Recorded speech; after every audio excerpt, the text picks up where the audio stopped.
Be the biggest.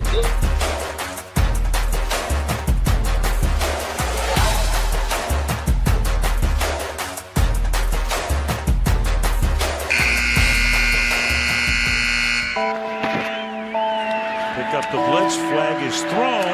There's your first down and a lot more for Demaryius Thomas. 9-9 Swing gorilla. and a shot by Freeman.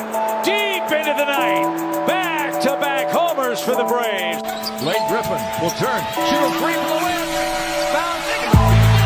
He cuts the big land. They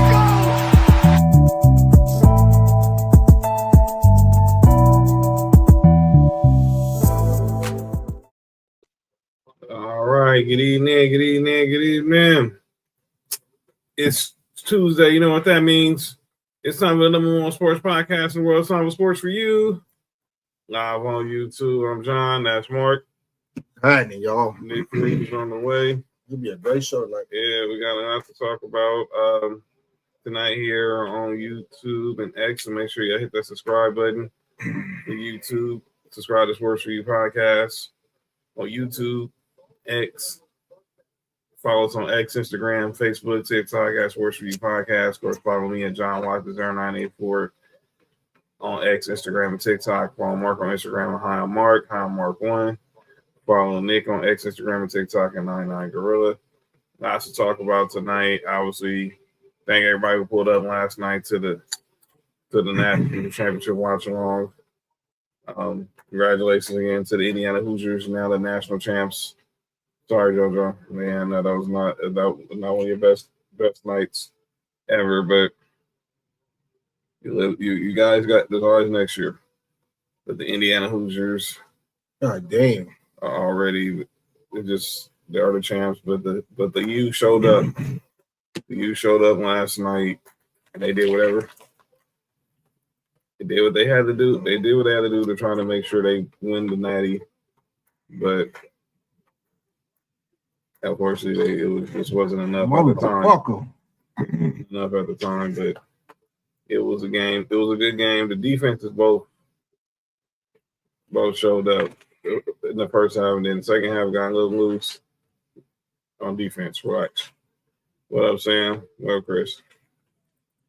But yeah, they are now the Indiana Hoosiers. Their first national championship in program history. Who would have thought that?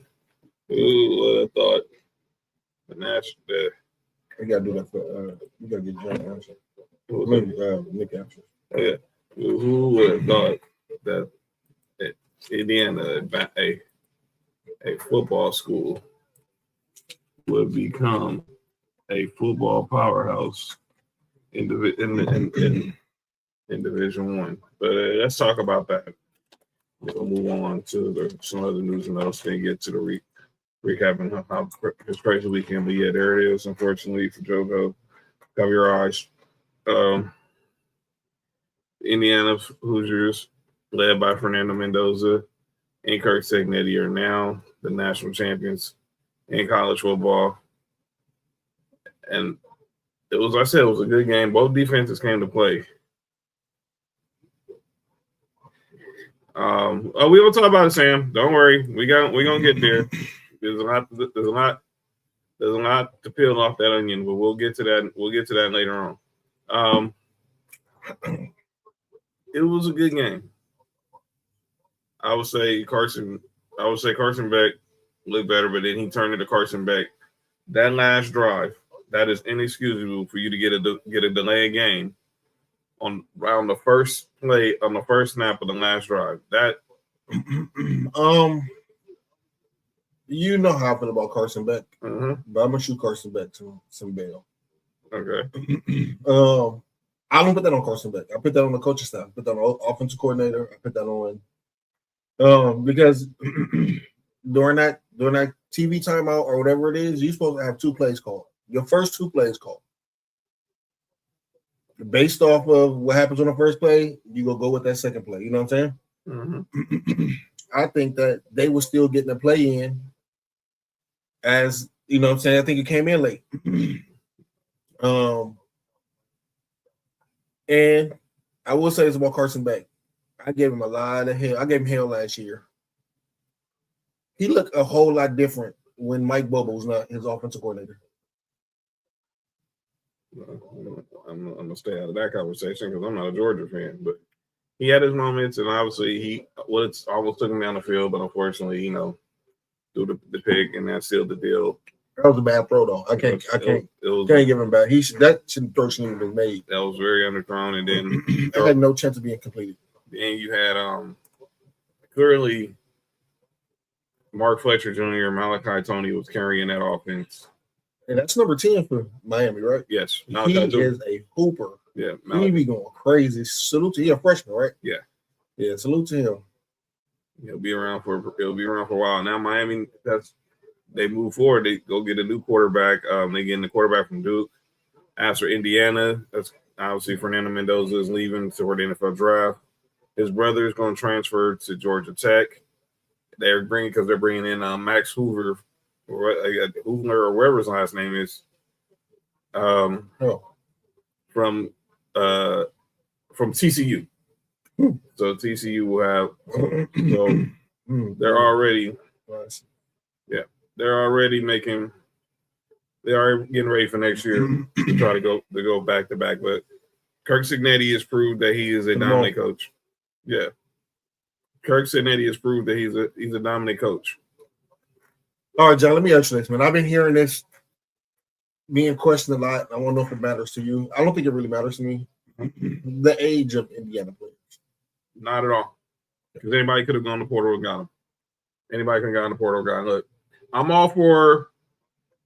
I want to see those 6 or 7 year, 8 years. I want to see 30-year-olds. Like, look, at a certain age, when you get off your mama's or your daddy's insurance, medical insurance, then you need to go and go try to play pro.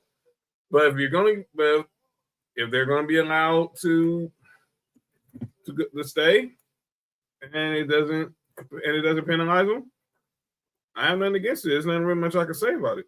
But I have no problem that the fact that Indiana is an older team, and it showed.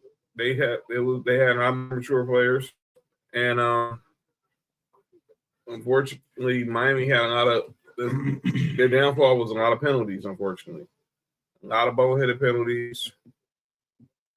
But Indiana was clearly the best team, and Fernando Mendoza proved why he is going to be a player.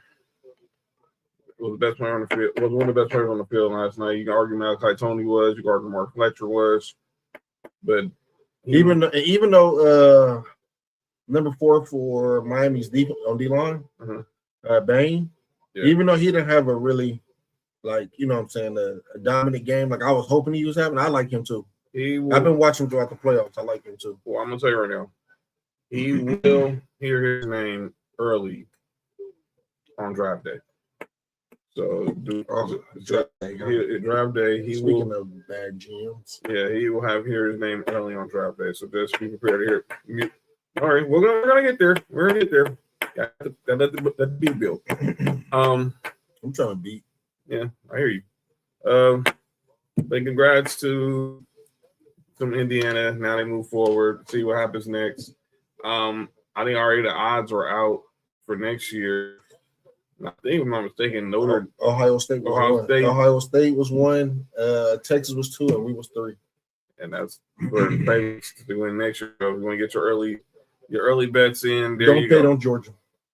Mike Bobo's still there. I told you they're not serious about winning. Mike Bobo's still there. He's going to be consistent about that too. So we'll see where they go from here. All right. Again, shout out to both teams though, man. It was a good game. Indiana from start of the season all the way to the last play of the season, man. That's top to bottom, only undefeated team, man. Absolutely, it was. There was no doubt.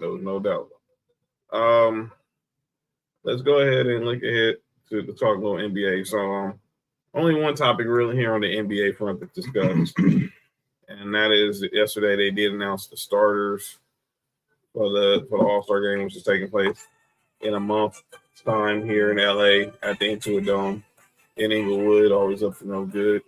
So we got another news and notes on the NBA. Just bad news for the Golden State Warriors. We'll get to that in a second. But let's go ahead and get to these. This was announced during the pregame show yesterday on NBC. It was NBC for the first time in almost 20 years. We'll have the All-Star game. You want to talk about nostalgia? That's nostalgia right there. If you grew up watching NBA on NBC, we all know that we watch a lot of All-Star games on NBC. And now that it's back on NBC, it's going to be fun to see how this goes. But obviously, the new format, USA versus the world. So still the jury is out on that, but we'll see. But here are the starters for the NBA All-Star game. We'll start in the East. Cade from the Pistons, Cade Cunningham. From the Sixers, Tyrese Maxey. Giannis from the Bucks, Giannis Antetokounmpo. From the New York Knicks, Jalen Brunson. And from the Boston Celtics, Jaylen Brown. And then in the West, the reigning MVP and Finals MVP, Shai Gilgeous-Alexander from the NBA champion OKC Thunder.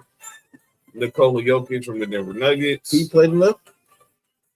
He might be eligible for All-NBA, but he can still be an All-Star. Luka Doncic from my Los Angeles Lakers. Steph Curry from the Golden State Warriors. And rounding out the voting is Victor Wembanyama of the San Antonio Spurs. So that is the All-Star starters. Let me try to let y'all see how did the voting break down for that. So I'm going to do the fan vote and get that out the way.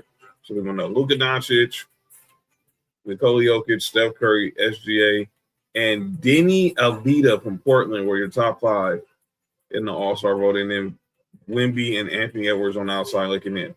In the East, it was pretty academic. Giannis, Tyrese Maxey, Jalen Brunson, Cade Cunningham, Jaylen Brown. So they pretty much say starting 5. Yeah, but let's get to how did Wemby get into the starting line? Y'all wonder. So here are the All-Star voting results right here. Wemby ended up because there was a tie pretty much between Wemby and Anthony Edwards. But because Wemby was higher on the fan vote, they gave him the nod over Anthony Edwards. But then you round out Demi Avdija, Kevin Durant, LeBron James, Kawhi Leonard round out the Eastern voting.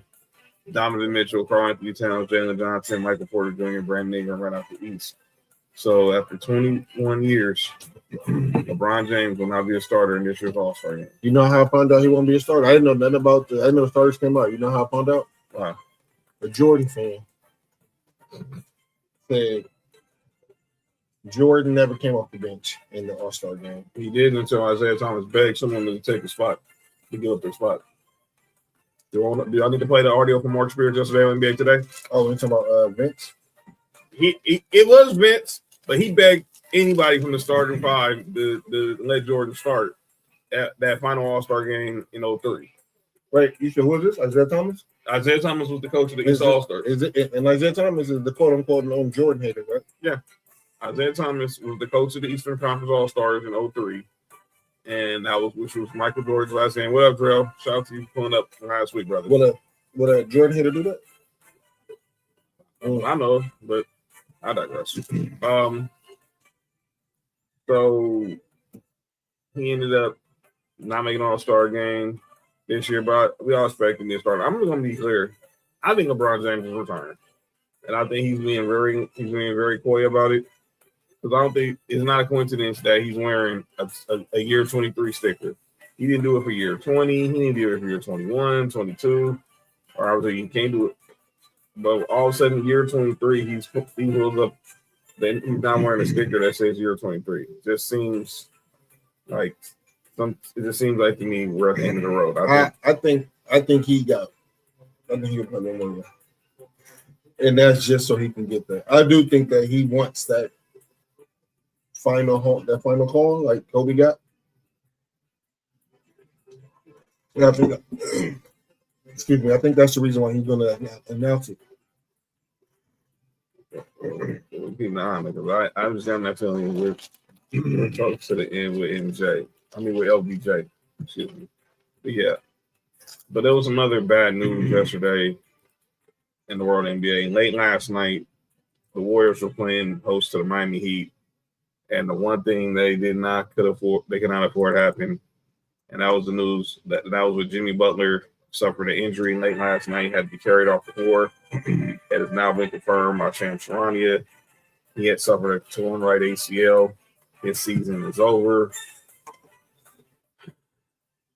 This is heartbreaker. Jimmy Butler is obviously a great player for the game, but the Warriors are now on the outside looking in to play the playoffs. They're right now the number 7 seed, so they're right there trying to avoid the play-in tournament. But now with no Jimmy Butler, that just seems like it's going to be a difficult task, and probably even making the playoffs at all. If you're Golden State, what do you do? Man, you only that's messed up because you only got a couple more years of stuff, so you don't want to kind of like just throw away a year.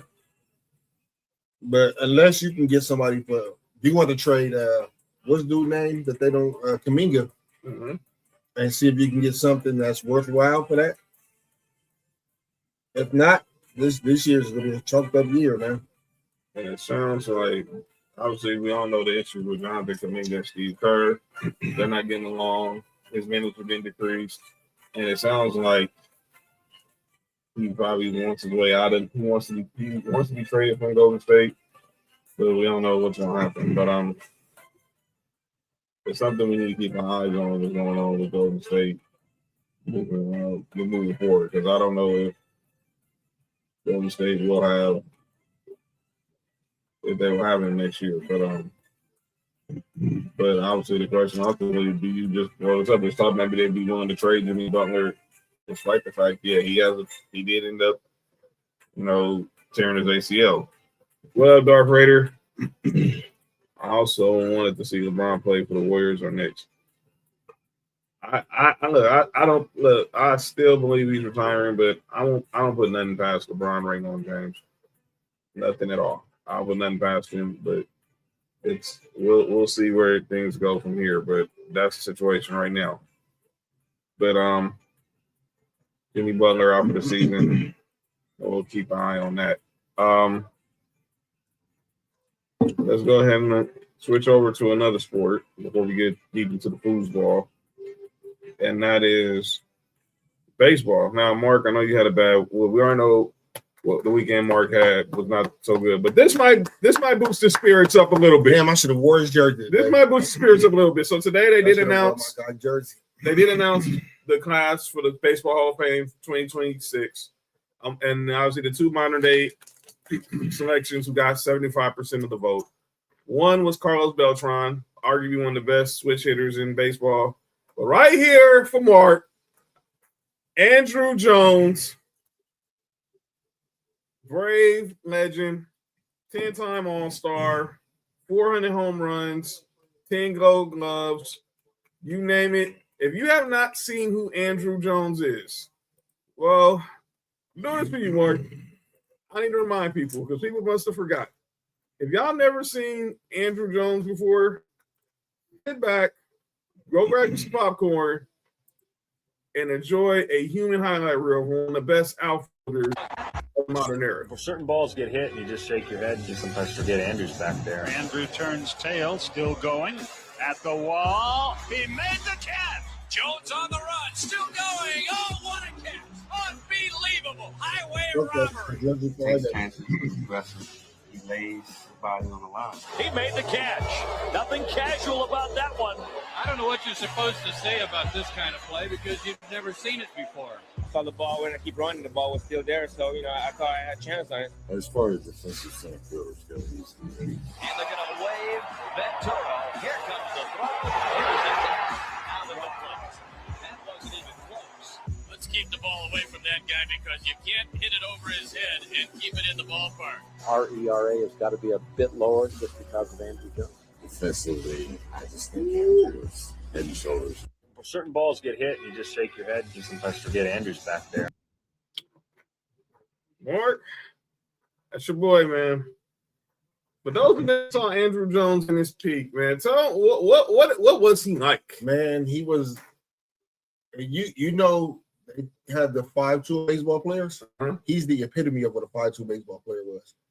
He did everything on the field, and as good as he was on offense, I think his most special skill was defense. And that's why that was the key reason why all those highlights were him in the field, because I got Bonds as the GOAT, right? And I love Griffey.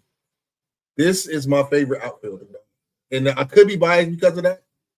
I'm not saying he's better than them, but this is just my favorite outfielder, dog. He covered so much ground, dog. His arm was crazy.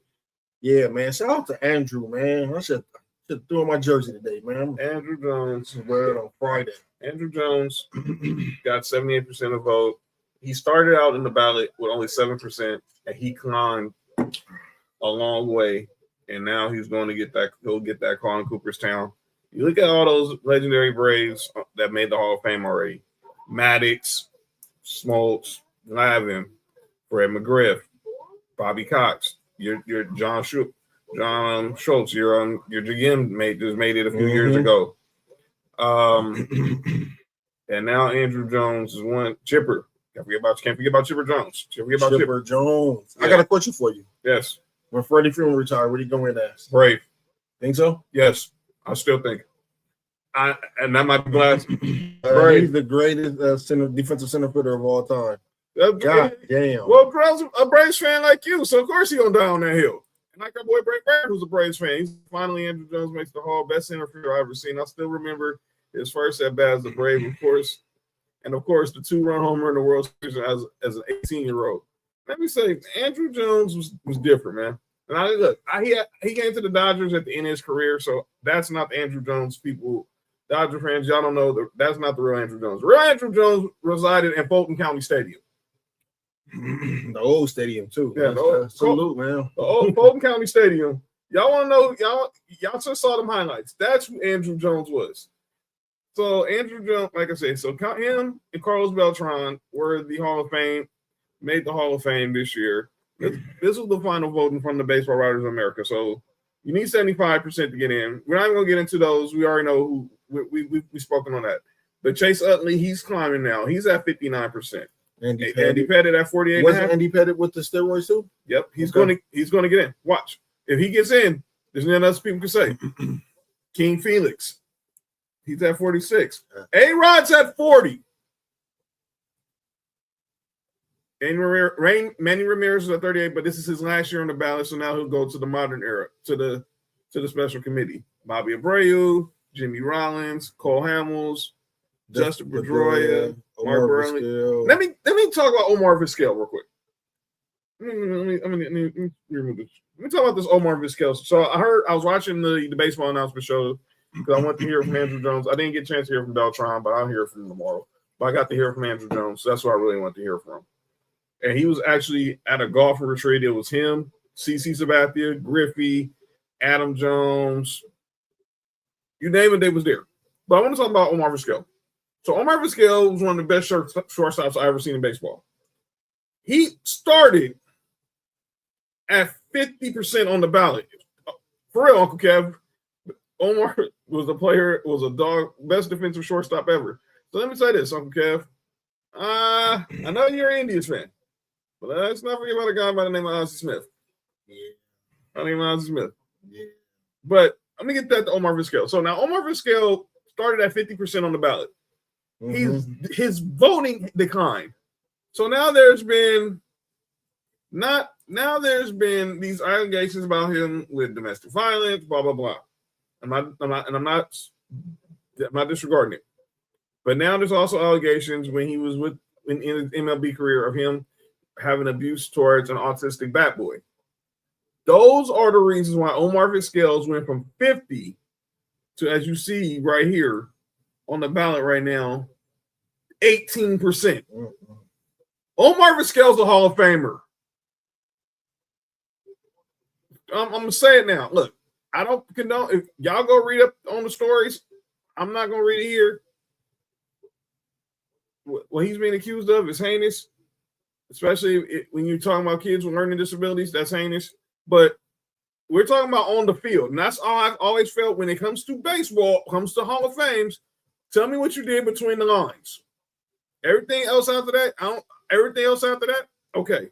That's between you. That's your personal accountability. But everything else between the lines, if I can't tell the story of baseball without you, you're not a Hall of Famer. And Omar Vizquel is one of the best one of the best shortstops I ever saw. He's not better than Ozzie. But he's one of the best shortstops I ever saw, and I think that's whack that he's not getting in the Hall of Fame right now because of allegations and accusations. Yeah, I knew that was coming. Allegations and accusations. Yeah. So accusations. Yeah, it was a lot of those. A lot of these.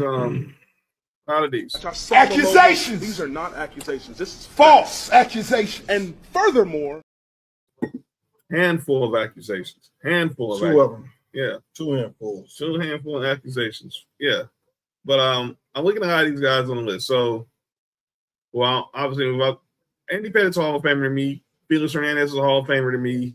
A-Rod, don't even ask me. Manny, don't even ask me, but I know what the hate is. The hate gonna be with A-Rod and Manny, so I'm not even gonna go. Bobby Abreu, Jimmy Rollins. I mean, you played it more than your team played it more than we did. How about with Jimmy Rollins? Yeah, Jimmy Rollins, Cole Hamels, and this is his first year on the ballot. Pedroia, too many injuries. Mark Burley, like I said, Omar Vizquel's a Hall of Famer. David Wright. Yeah, K-Rod. Maybe. Torrey Hunter. Then you have Ryan Braun. Stole him MVP for Matt Kemp. Screw you. Matt Kemp. Matt Kemp's on there. He's not gonna get a Hall of Fame. Too many injuries. He's had too many injuries. Matt Kemp was on the road to being was trending that way, but too many injuries. And then he started dating Rihanna. Well, that's really what it says. Showing love as always. Wait, why is the bottom chunk former Indian? Okay, so it's a lot of Indians on there. It's a lot of Indians on there. Obviously, Kelly Kendrick's not a Hall of Famer. Gio, no. Markakis, Alex Gordon. Now, next year I saw the list, but there's only one person to me that's going to go in the Hall of Fame next year, and that's Buster Posey, first ballot. Yeah, I don't think Ryan Zimmerman or Jay Bruce, but I think we're going to see Buster Posey. Probably Chase Utley gets in, and I'm really intrigued by what happens with Andy Pettit and Felix Hernandez, specifically Andy Pettit. Let's see if they get a little bounce. Yeah. Or a jump in that case. Bounce in the Hall of Fame. Yeah, they can just bounce right into the Hall of Fame. I mean, some of them just already in the Hall. They like Hall of Fame status already. Yeah. Yeah, you just bounce right in. Just walk right in. You don't even say your name or names, and you're already in there. Mm-hmm. You get on facial recognition. Yeah, definitely facial recognition. Especially like facial recognition.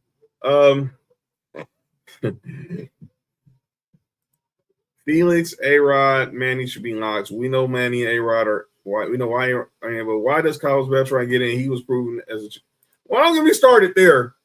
He got you started. Don't get me started there because Carlos Beltran. We all know why I have an issue with Carlos Beltran. Look, as far as baseball wise, in his peak, he was a good player.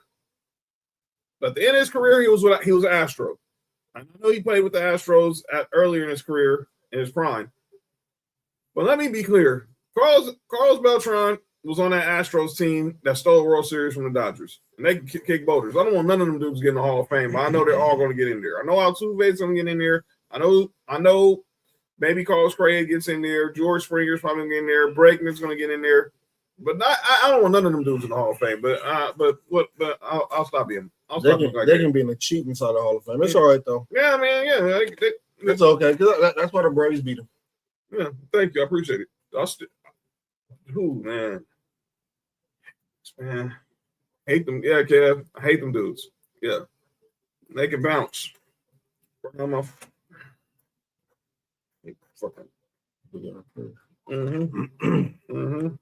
All right, let's go ahead and get to the NFL. Hell boy. Let's go with the coaching carousel first, and then we'll get into the game. Yep. Yep. Move those over. Yeah. Jesus Christ, Latter-day Saints. That's what I just said. All right. We do have some news in the NFL. The score was just 92-80. Yeah. Go fit. We have a couple of news. We want to start with the coordinators or the assistant coaches, because this just broke within the last maybe like hour or so. Well, to the world, but John, you said it a while back ago. Yeah. So yesterday, this was a no-brainer. This was pretty much bound to happen after we knew his contract was up with the Chiefs. That Matt Nagy is probably not going to be back, and now they're going to bring back a good old favorite, probably their best coordinator in the Andy Reid era, and that is Eric Bieniemy, who was last year the current running backs coach for the Bears, is going back to Kansas City to be their offensive coordinator. So obviously we don't know who this quarterback is going to be week 1, because obviously Patrick Mahomes is going to be recovering from the torn ACL, but we know Eric Bieniemy is going to be the one calling plays. So, and then this guy. Now I said this in our group chat, and I was saying it sarcastically, but I did obviously see it possibly happen. I said, if the Chargers are serious about wanting to make sure Justin Herbert is successful, they should go hire Mike McDaniel to be their next offensive coordinator. Well, I guess they listened to me. I still think you're going to lose to us when we play. I don't give a shit. It's still F the Chargers. But Mike McDaniel, according to Adam Schefter and Jeff Darlington, is being reported to be the next offensive coordinator for the Los Angeles Chargers. Now, he's still a candidate for the Raiders job and the Ravens job. But if it comes to the point where he will be a coordinator next year and he is not a head coach, he's heading here to our city of LA to be the guy who's calling plays for one Justin Herbert. Whoa, okay. Just sitting here. Okay. Shout out. I know someone's happy about logic. Yeah. But I do see the logic in hiring Mike McDaniel as your OC. Look, he's a good play caller. I don't know if he's a good head coach, but let's see how he does calling plays for Justin Herbert. So, yeah, this is great. Life is good. Life is so good right now. But what you make of these hires? To start, obviously, with the enemy going back to the Chiefs. I think this is saying Andy Reid is on his way out. Mm-hmm. And I think he wants Eric Bieniemy to be that coach. So I think he probably going to have one more year, maybe 2 more years coaching, and have him tell him that Bieniemy needs to be the head coach. And I love Mike McDaniel in the Chargers. If I'm a Chargers fan, I'm super excited about this. I would say this. As a Broncos fan, I hate the fact that they got Mike McDaniel, but I'm not worried because I still trust our defense. But this is the right move. If you're Jim Harbaugh, go get a play caller, and go get a better play caller. It'd be your first time having someone that's not Greg Roman calling your plays. Go, and this is the right guy to get. Obviously, you had him out there. You had Brian Daboll out there. Brian Callahan, you interviewed him. So now you got your guy. Now it's on Justin Herbert to develop a strong relationship. A strong relationship. A strong relationship. Yikes. With Mike McDaniel, so they can go ahead and move forward and be a good OC QB combo and have a dynamic offense. Obviously, we saw flashes of it in Miami with Tua, but obviously now you get a quarterback like Justin Herbert, who's tall, he's more accurate, strong arm. But I think you get to figure out who's going to be their wide receivers. Obviously, because I think that's their main. That's going to needs to be their main. And keeping the offensive line healthy. And obviously that O line, they'll get Rashawn Slater back next year. They'll get Joel Alt back, and keep those guys healthy. What up, Sloan? Socio boys in the building. Shout out to Sloan. Yerp. John Hammond, Marty, and Jermaine. But this is a good hire. This is a good hire. Let's go ahead to some over the weekend. Look, when we left the show on Friday, there was possibly one head coaching hire, but it wasn't official. Since we left the show Friday, not one, not two, not three, not one, not two, not three, but 4 head coaches have been hired since then, and 1 has been fired, and we'll get to that in a second. All right. Obviously, the one we were talking about was John Harbaugh. They made it official on Saturday. John Harbaugh is now going to be the head coach of the New York Football Giants. Later on that Saturday night, the Atlanta Falcons hired Kevin's former 2-time coach of the year, Kevin Stefanski, as their new head coach. And then yesterday, we had 2 more hires. Yesterday afternoon, the Nessa's Miami and JoJo's Miami Dolphins hired Packers defensive coordinator Jeff Hafley as their new head coach. People was wondering who's Jeff Hafley. Like I say, he was the DC for the Packers. He was a former head coach at Boston College. And obviously John Eric Sullivan, who's now the new general manager of the Miami Dolphins, of course, comes from the Packers as their director of pro scouting. And obviously Hafley was spoken very high of, and now he will be the new head man in charge for the Miami Dolphins. And then this one late last night, after obviously they were eliminated from the playoffs on Saturday, the Tennessee Titans hire 49ers defensive coordinator or former Jets head coach Robert Saleh as their new head coach. So Saleh gets his second crack at being the head coach in Nashville. Obviously, we all know how things went with the Jets, and it didn't end well because obviously the Aaron Rodgers fiasco, it just nothing was going well in at Forum Park. And he went back to the 49ers and obviously re-energized himself, and now here he is back coaching as a head coach. We'll have Cam Ward. You got that defense with Jeffrey Simmons. Can they make some noise in the AFC South with Robert Saleh as the head coach? We'll find out. Let's get your thoughts on these, Mark. On all these hirings. Anything stand out? Anything like dislike? I like Stefan. I'm a big fan of Stefanski, 2-time coach of the year. Yeah, for most reasons.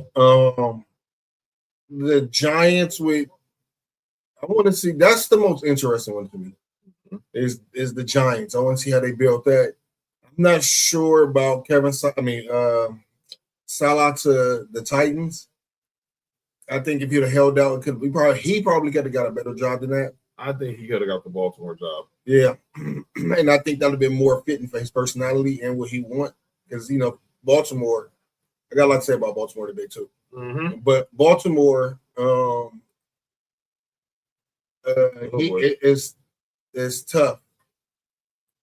You know what I'm saying? They're physical. Jeff Hafley, I like that hire because I know who he is. But there's a lot of Dolphin fans that I've been seeing that didn't like that hire. I've been seeing a lot of Dolphins fans that didn't like that hire. Who said Andrew Jones was the best defensive center? Pat went all the way through the comments and saw that. Who did say that, though? I think, was it Drell that said it? Yeah. Drell said it, that he was the best defensive center fielder. Yeah, he's a Braves fan, Pat. Relax. By the way, Pat, I was talking earlier about your boy Omar Vizquel. I think it's wrong how he's getting done for the Hall of Fame. Yep. There we go. All right. Harbaugh, let's see. Harbaugh, I kind of predict. I predicted Harbaugh to the Giants. That just seemed like he seems like a Tom Coughlin and type of hire for them. And obviously they got the young guys there. You hope you get Scatterboo back healthy. You get Malik Neighbors back healthy, and if Jackson Dark has some sense, learn to avoid concussions and slide. Tonight, dummy. I'm also hearing that Joe Brady might be the next Ravens coach. That might be announced in a couple of days. Well, we're gonna keep an eye on that because we definitely gonna talk about Joe Brady's still current employer for that. What a shit show that is. Current employer. I go check his guy's stats, but check the Gold Gloves too. Fact, he opened up with 50% on the ballot, and then now he dropped because of off the field stuff. Stefanski, I get it. He has a relation. I'm assuming that means that maybe Michael Penix Jr. is not going to be ready for the first game of the season, and he obviously has the history with Kirk Cousins in Minnesota. So if they have to go to Kirk Cousins, he's comfortable with having him as his quarterback. But we'll see there. But obviously they're going to run the ball a lot with Bijan Robinson. Hopefully, I trust that's the type of offense he likes to run, the West Coast offense. So. And like I said, I don't really know about Jeff Hafley besides he was the DC of the Packers. But like I said, that defense was kicking. But like when they lost Michael Parsons, it wasn't. But I expect he might be that coach where we question like, okay, we don't know who this dude is, but he might be the one that might be the steal out of all the coaches. And with Saleh, I'm shocked he took this job. I really thought maybe like a Buffalo, like I said, the Buffalo job. We'll get into that in a second. Maybe Baltimore, get a job like that. They need somewhere, a little more veteran established because obviously he's been good with dealing with vets more than dealing with younger players, but we'll keep an eye on that. But let's go over the games first. Then we'll sound off. Let's go over the games first. So, all right, because obviously we'll sound off on, and then we'll sound off on everything that happened. All right, divisional weekend. Divisional weekend went down this weekend. About to lose. Wow, and now. We're on our way to Championship Sunday, but let's recap divisional weekend. We're going to go backward. We're going to go in reverse all these games. Obviously, let's first off, who all picked Indiana and Miami in the Natty? So Nick picked Indiana, Cody picked Indiana, Chris, Drell, and that's it. All right. Then we have the Rams and and Fats Bears. Sorry, Fat. Obviously, but that was a good game. The Rams win in overtime, 20-17. That's it. The Rams. Cody picked the Rams. Chris picked the Rams. Drell picked the Rams. Stan picked the Rams, of course. And JoJo picked the Rams. Okay. All right. And then I picked the Rams too, right? Yeah, I got you. Okay, cool. Let's see, it's a full moon. And clearly that game did, and then let's go to the Sunday game, the other Sunday game, and that was the Patriots defeated the Texans 28-16. And my God, these QBs did not look the best. So you picked the Pats. I picked the Pats. Nancy picked the Texans. Cody picked the Texans. Chris picked the Pats. Drill picked the Texans. Sam picked the Pats.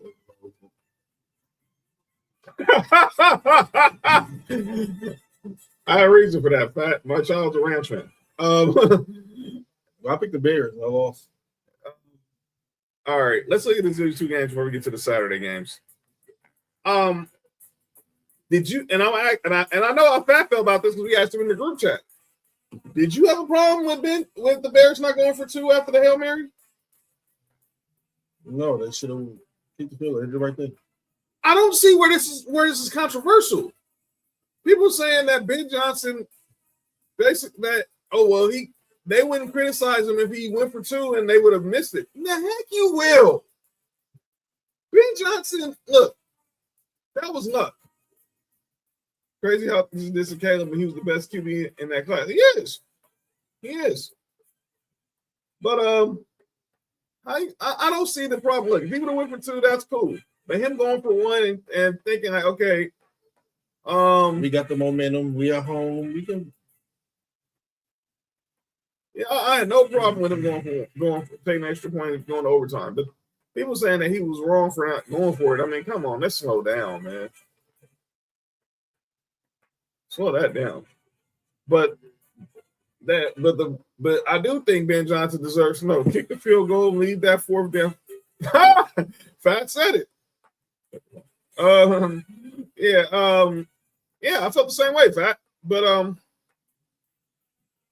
they had those fourth down stops, and obviously Caleb had the interceptions. That was why the Bears lost, not because they didn't go for it two at the end of regulation. Turnovers always catch up with you in the end, and it was a good game for both sides. But the turnover happened in the end, and that's why we're here. That's why we're here where we're at now.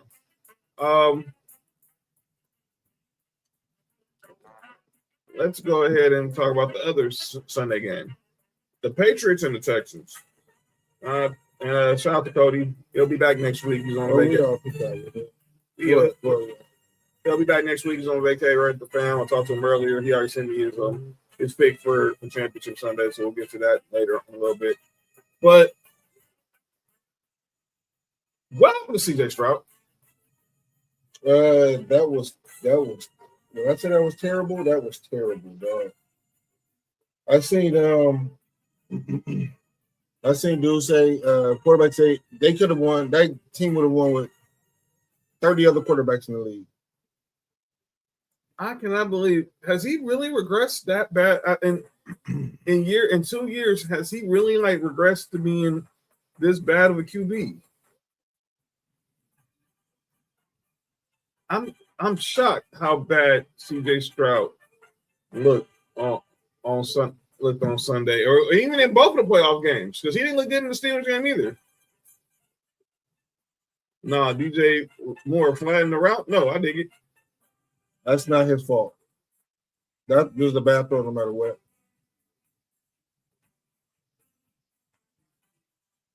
I don't. I just think that was just horrible play by CJ Stroud. And Blake, and let me say this, Drake May didn't play so.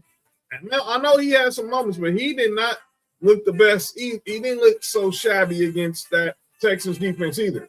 What up, Candace? Like Girl said, he's regressed to the point where we're having Bryce Young is better than CJ Stroud conversations. That's kind of crazy now that we're having this conversation now. Where this is asked, what up, bro? If we would have asked this,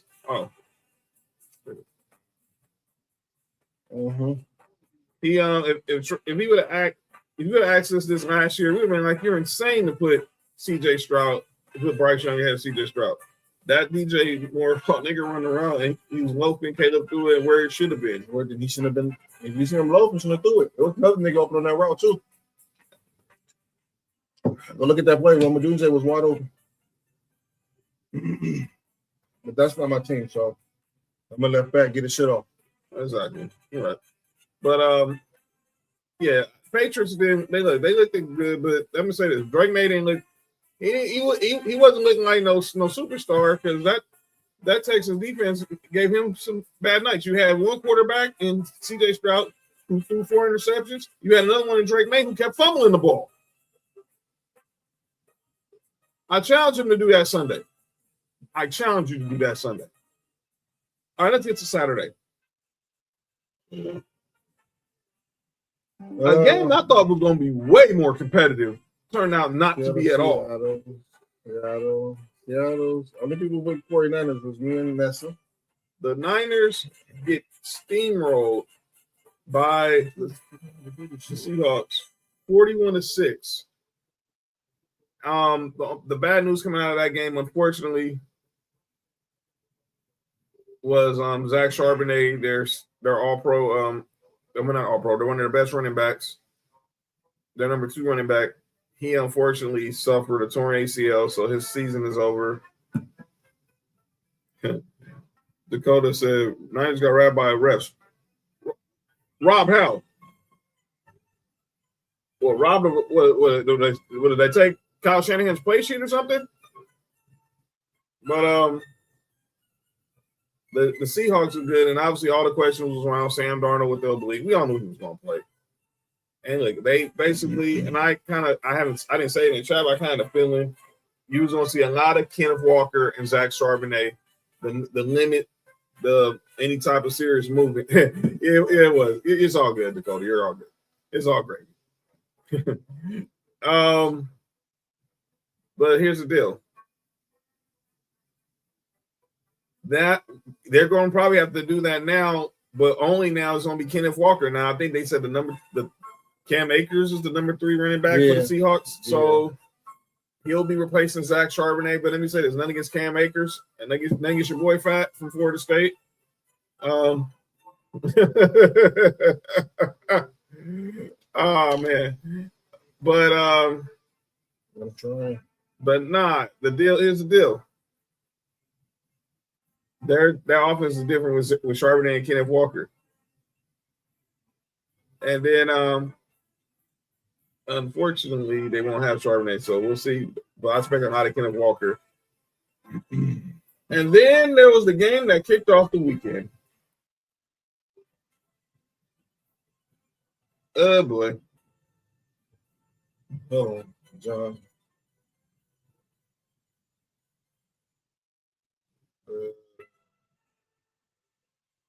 All right, go ahead. The game that kicked off the weekend, my Broncos versus Mark's Bills. And my Broncos win 33-30 in overtime. Clearly the worst game in Josh Allen's postseason career. 4 turnovers, 2 interceptions, 2 fumbles. Josh Allen, when they've lost, has never been the reason. But this was, you can never say, but this was one of the games where you can say this was his worst output. But let me just say it again. The defense gave up 32 points, and if you go look at the losses the Bills have had in the postseason in that era,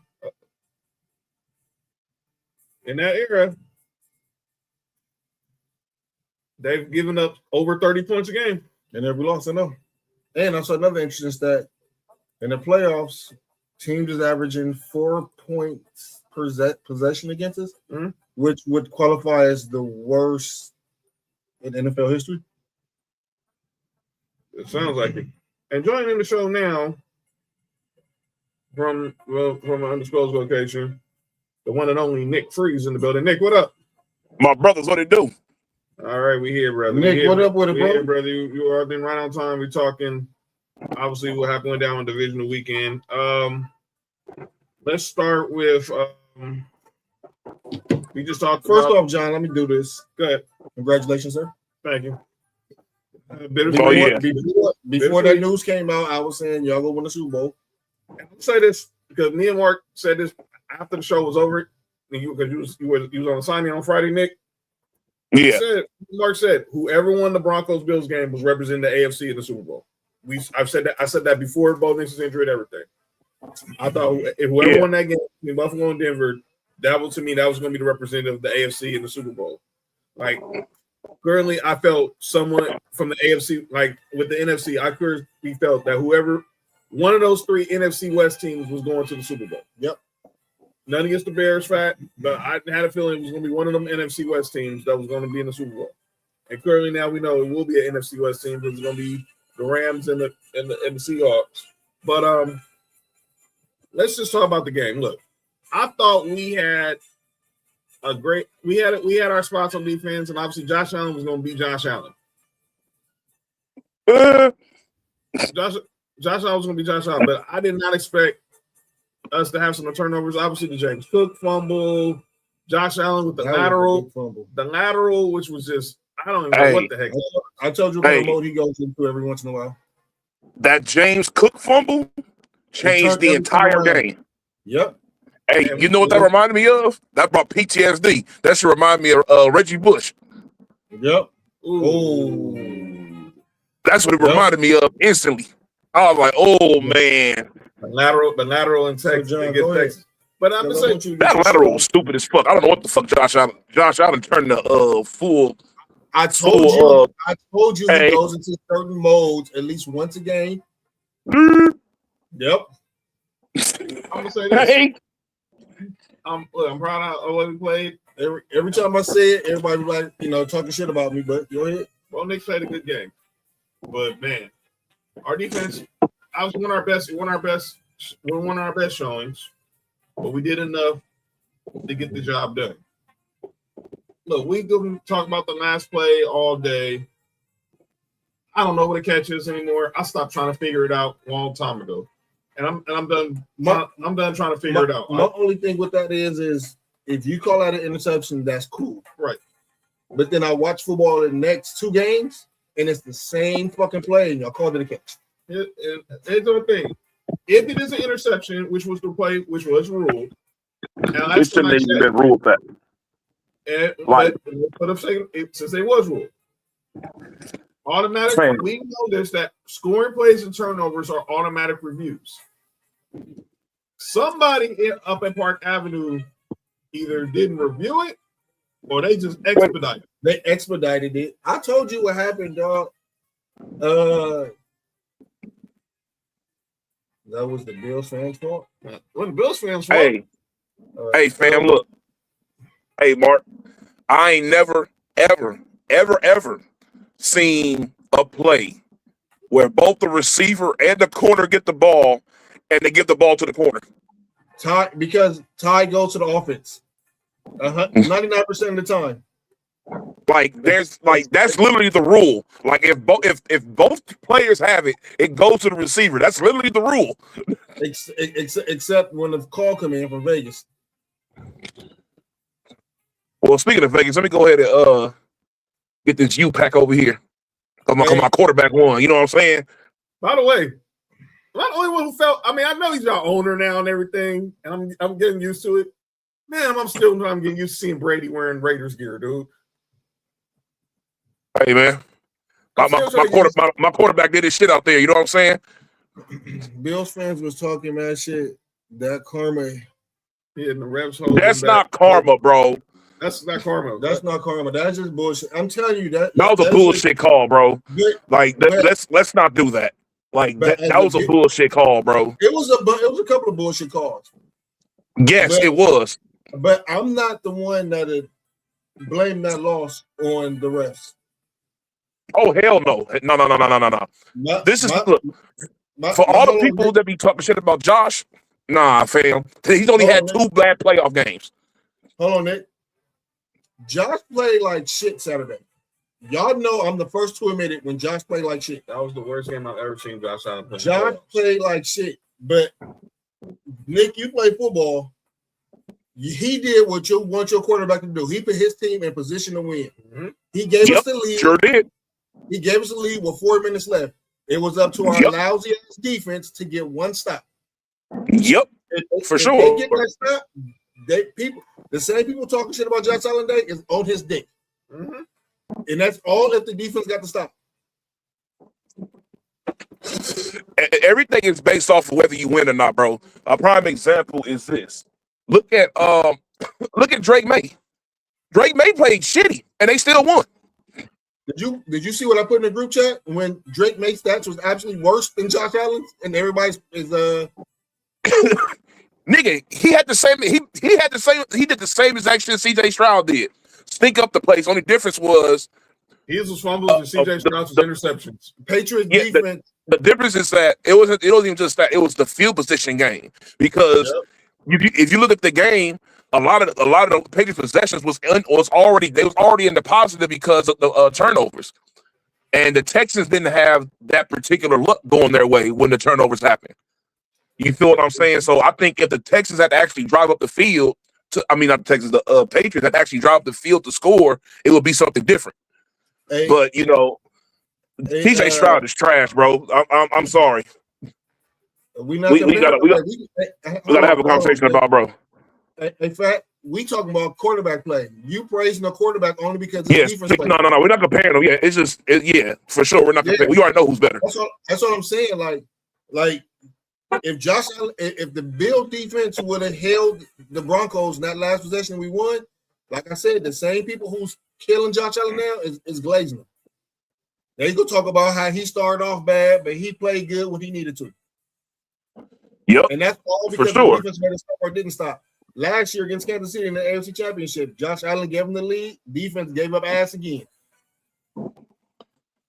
Hey, and look, and that's why people are like, why Sean McDermott? If that's the reason why, bro, because a lot of those losses was the defense couldn't get a stop. Listen, in the regular season, they're like, oh, they got the second or third best defense. Yeah, but when you need to get a stop, you don't get it. You never get it. Like, never, ever get it. Hey, you remember that one year where, no, not that. You remember when I think the Patriots went to the Super Bowl that year? They might have won when their defense was like, had like the most yardage was given up, but nobody could score on them. Bend but don't break. Yep. You feel what I'm saying? I'd rather have that type of defense.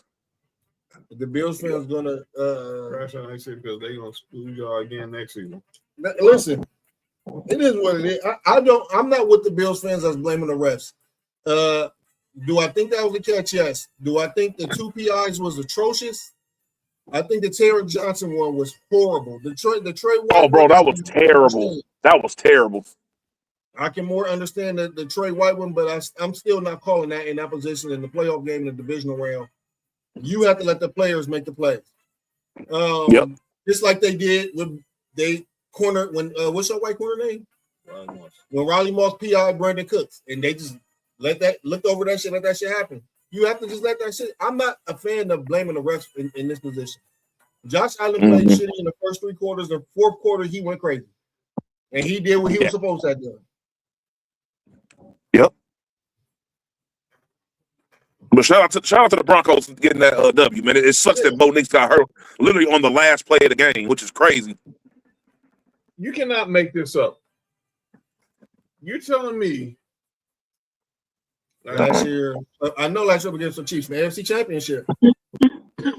I say they did put him in a position, but John was also in that position because of them 4 turnovers. Cool. You keep going back. The last possession, like, you know what's so funny Fat saying that? When Fat talk about when the Patriots lost to the Giants, you know what he said? When Tom Brady walked off the field, they had the lead. Yep. Right? He give Tom Brady that pass. But that's what I'm saying, like, we move the goalposts. If we go do it, be off there all around. And I'm saying Josh Allen played like shit. I'm not giving Josh Allen no pass at all. I give Josh Allen about 70% of this loss. Yeah. For sure. And the rest for sure. The rest of it's on the defense. Clearly, you don't give up 30 points in the playoff game, and that's and like I was saying, that's crazy. Brady didn't have 4 turnovers. It didn't matter if he had 4 turnovers. Like in fact, if the defense would have stopped him, you wouldn't be talking about 4 turnovers right now. So I don't want to hear that. I'll say this: nobody's talking about Drake May's turnovers. They won. It doesn't matter. It don't matter if you got 15 of them. You won. I'll say this before you entered the chat. I was like, go look at they showed the graphic. Whenever the Bills lose a playoff game in the Sean McDermott era, the opposing offense has averaged 32 points a game. And how many points did the Broncos have on Saturday? 33. Hey, that's why he got fired. And that's your side of the ball, bro. And let's go ahead and talk about it. So, obviously, Monday we get the news that the Bills are hitting a reboot, or sort of. This game they fired. We woke up to the news Monday morning that the Bills had parted ways and fired Sean McDermott after 9 seasons. McDermott, of course, comes to Buffalo after being the defensive coordinator of the Carolina Panthers for many years under Ron Rivera. Was an Andy Reid disciple in Philly, and got rid of their 16-year drought. This is their 16-year playoff drought. I mean, those are for president. Be careful what you say there, Nick. I ain't gonna get to your house. For real, man. Ain't he Cuban too? He might be mad. I think he's Cuban. Yeah, he might no, be but mad. He's Cuban. He might be mad. Yeah. Oh. Anyway, he gets let go and obviously after all these years, and then obviously the story is what happens with Brandon Beane. Brandon Beane, the general manager, he doesn't get let go. He gets promoted to president of football operations. So here's the background with Brandon Beane and Sean McDermott. They were both together in Carolina during the Ron Rivera years. Brandon Beane was the assistant general manager in Carolina, where Sean McDermott was the defensive coordinator. 2017, Sean McDermott gets hired as the head coach of the Bills. They still had current GM Doug Whaley in office, still working for the team. Doug Whaley managed through that 2017 draft, which got fired the day after. Which was the draft where they took Trey White, where they moved back.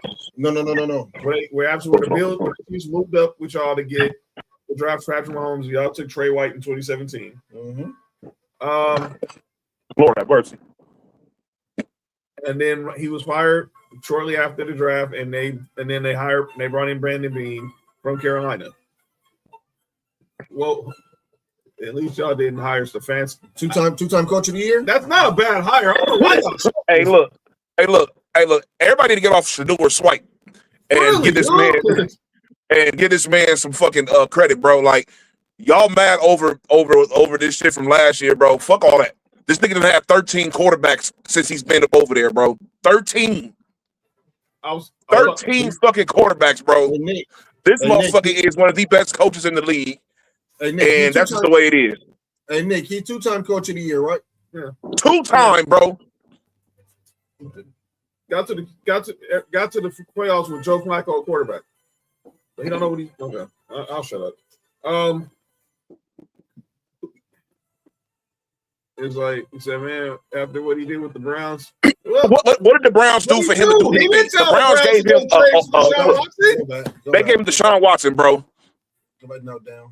What can he do? He had prime Baker. No, he did not have prime Odell. He didn't have prime Odell. He didn't have no prime Odell. He did not have prime Odell or Jarvis. No, he didn't. Or Jarvis. They was playing like years. Odell had tore his ACL when he was in Cleveland. Bro, that wasn't prime Odell. That was not Giants Odell over there, bro. Like let's not do that. Let's not do that. Like year 2 or 3. Come on, man. Exactly. And got to the playoffs and beat the Steelers. And this ain't Tampa Baker either. This is a whole different Baker. And by the way, I saw what Baker Mayfield went off on Twitter somehow. Stefanski got him out the building. I'm like, dude, relax. Who was the quarterback when he won Coach of the Year? Which one? Which time? Baker. Which time? The first or the second? The first time. Baker Mayfield. And the second time? Joe Flacco. Man, get the fuck out of here, man. Man, come on, bro. This motherfucker won with old ass Joe Flacco, bro. Won the Coach of the Year, bro. Come on, man. Let's not do that. So Joe Flacco just randomly winning comeback player of the year for no reason, huh? Because it's Stefanski. Come on, man. Stop. What are we talking about? Get off. Like my man JB I was talking to my man JB earlier, and he said, and he's a Falcons fan. JB was like, man, we show Deion a lot more love than a lot of dudes who spent their entire career with the Falcons. Bro. Deion was there for 4 years. He was like, Deion was here for 4 years. We show him more love than we show Julio Jones. We show Jesse Tuggle or any. They didn't even have the look. They didn't have the best version of Deion over there. True. But let's not act like Shador's going to the Falcons. Let's not act like they should get Shador in Atlanta. I'm telling you, for teams would rather have Shador than Kevin Stefanski, then they looking to lose. Look, bro, you know who's happy that Stefanski is there? Bijan Robinson. He sure is. Ask Nick Chubb. Shit, ask any running back. That's Stefanski coach. Breaking news. Hold on. Mets trade to get Luis Robert Jr. from Chicago White Sox. I don't know who it was. Okay, go ahead. All right. I just got the breaking news thing. So Jeff passing on that story. But yeah, Mark, it's your squad, man. Me and Nick is here. Me and Nick are chilling. I think, it's funny. I was just talking to Will earlier. I think the reason why Noodle, what up? I think that the reason why Sean McDermott got fired is because of his ego. Sean McDermott is not going to hire a defensive coordinator because he is the defensive coordinator, and I think he should have gave up the defensive coordinating to an actual good defensive coordinator and just ran the team. With that being said, in these playoff games, the defense has come up short way too many times. You're expecting you put your offense in position to have to come and bail you out every single time. And there's always will come up short because in the playoffs, you're not playing against no shot at nobody but some of these lower echelon teams. You playing against in the AFC this year, dog, outside of us, Jacksonville defense was really good. Chargers defense was really good. Broncos defense was really good. The Texans defense was probably one, not two, best in the league. And the Patriots defense is best in the league. Well, a really good defense. There's one team that wasn't there when you look at it, and it's Sean McDermott's defense. Mm-hmm. I think that's where the problem come in at. All year long, I've been saying fire both of them. I think that if you was going to keep one, it should have been Sean McDermott, and you get rid of Brandon Beane. Brandon Beane has continuously did everything in his power to not put a winning team on the field. I think he should be fired and checked for gambling in the gambling ring as well, because it ain't no way in the world you can say we don't need a number one receiver. We have Josh Allen. No other team who has a good quarterback is doing that. You know what I'm saying? Mm-hmm. When you had a chance to get Jalen Waddle, you don't want to give up the number one pick. I guarantee you, nobody at 26 is gonna be better than Jalen Waddle. Not. That was just dumb. Y'all already, and it makes you really give up a first rounder in 2027, but you're not really give up one in 2026, and you're picking at the bottom of the draft anyway. That's what I'm saying. It's like you got the number one pick, dumbass. Now I'm gonna say this. Imagine, and again, I'll shout to Brandon Cooks. He came in and did what he was, whatever he was supposed to do. But can you imagine if that pass went to Jalen Waddle instead of Brandon Cooks? It was Jalen Waddle. He wouldn't be on the ground. I'll say that. Hey, Mark, y'all niggas said they at least got Jacoby Myers from us. Good point. I'm glad you brought that up, John. Do you remember for the playoffs? I told you, I think that Sean, and I didn't say it on the show, but I told John, I think Sean McDermott and Brandon Beane is beefing right now. Mm-hmm. Because before the playoffs, Sean McDermott came in and had a press conference and said, I want to give respect to the Jacksonville Jaguars who goes and get players to help their team get better. And that's real. And of course, you didn't do anything. So to me, that sounded like a shot then. Now you fast forward to today, and some of the new, and I know what you was playing devil's advocate, John, about the Sean McDermott having final say so. And now I'm trying to tell you that's not true. It came out today that Sean McDermott, Brandon Beane, and Paguya had a meeting before the playoffs. And Sean McDermott said, if y'all want to win the Super Bowl, we have to get better players on this team because this team currently constructed is not going to win the Super Bowl. That's a fact. And so I feel like Sean McDermott got fired, not because the defense let up, but I feel like he got fired because he put Brandon Beane in his place and said, you have to do a better job. I'm doing the best I can do right now, but you have to do a better job. Doug, you know the last time we got a sack by a DN in the playoffs was Jerry Hughes? That's insane. Bam! Jerry Hughes. 2016? Bam! That was the last year with what's his name? Who's the nigga y'all had before Rex Ryan? Doug Marrone. Yes, that was a Doug Marrone. Hey, fuck.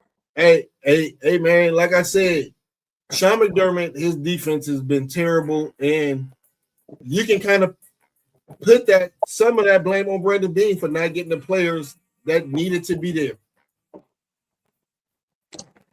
Hey, man, look. Here's my thing. Like, nigga, the reason why I fuck with Howie Roseman, bro, is the fact of, nigga, this nigga's gonna do what he can to make this team win. He gonna figure out something. They draft well. They not all this other shit. These other teams worry about. Prime example, the Raiders with Jalen Carter. There's no way in hell we should have drafted Tyree Wilson over Jalen Carter. When we've been needing an interior presence on defense since Richard Seymour retired. Yep. Richard Seymour, bro. This nigga went to the Hall of Fame. And he's absolutely correct. And you said what you like about Howie Roseman. He said he gonna take that risk. Dog, yeah. The Eagles will, if they think that player can fit and help them out, it don't matter what it takes. Yeah. They're going to do it. They're going to do look, it. And I respect that. And look, and he hasn't always gotten them right. They've drafted the wrong guy a few times. Times. But that doesn't matter because when you get them right, you start building a team like they had last year when they won the Super Bowl. Dog, that team was almost flawless. Like on paper, yes. You know what I'm saying? For sure. Dog, you need a GM like that. And I love Howie Roseman. I love it was another GM I was just thinking about this year. I like the Rams GM. Yes. Oh, I'm glad you went there. So let me go there. Uh-oh. This is a perfect example. Now, this is where Brandon Beane needs. If Brandon Beane is listening, now fuck Brandon Beane. If he's listening, you need to take a book from Les Needs, from Les Needs, because Stan Kroenke let Jeff Fisher have the reins for 5 years, and currently it didn't work. He's let Les Snead come in there. They hired Sean McVay, and the rest is history. Whoever this coach is, and we know the names are out there. We're talking to Joe Brady. I know there's the rumors about Davis Webb. Do y'all go make the call for Brian Flores? Bring back Brian Daboll. I'm with. Well, I forgot him. He's actually should be number one. He's not. Clint Kubiak number one right now. But I'm with Brian Daboll if we get a defensive head coach. Yeah. Brian Daboll is going to be Brian Flores. Oh man. Honestly, I would want to hire Clint Kubiak and Brian Flores as DC. You go after his brother too, the other Kubiak over there at Frisco. Oh yeah, Mike Kubiak, right? Clay Kubiak. Clay Kubiak. Hey, Pop, they got it honest, man. Hey man, they learn from Pop. They learn from their pops. Hey man, I know he's not going nowhere now. But you know who I wanted as a DC? Jesse Minter. Yes, the Chargers DC. The Raiders just did a second interview with him. He might end up being our coach. He's gonna interview. He's getting interviewed. So I guarantee you he'll get it. Y'all be one of the teams that interview because teams are gonna want to get interviewed for the opportunity to coach Josh Allen. Hey, hell yeah. Hey, man, listen, and I want to say this too. I told you I got a lot to say about this shit. Go ahead. I know everybody's saying the Bills is a good spot to want to coach. It's absolutely not. Honestly, I think it's one of the worst. And I'm saying this as a Bills fan. I know Josh Allen is there, but Brandon Beane, who's been doing a horrible job as GM, and everybody with two eyes can see it. Not only do they keep him, but they give him a promotion. So now he's over. He has all of power in football in Buffalo. Dog, this is going to be a shit show for the next couple of years, man. If I'm Josh Allen, and I've been saying it all the time, if I'm Josh Allen, I'm demanding the trade. Dog, this is about to be a shit show.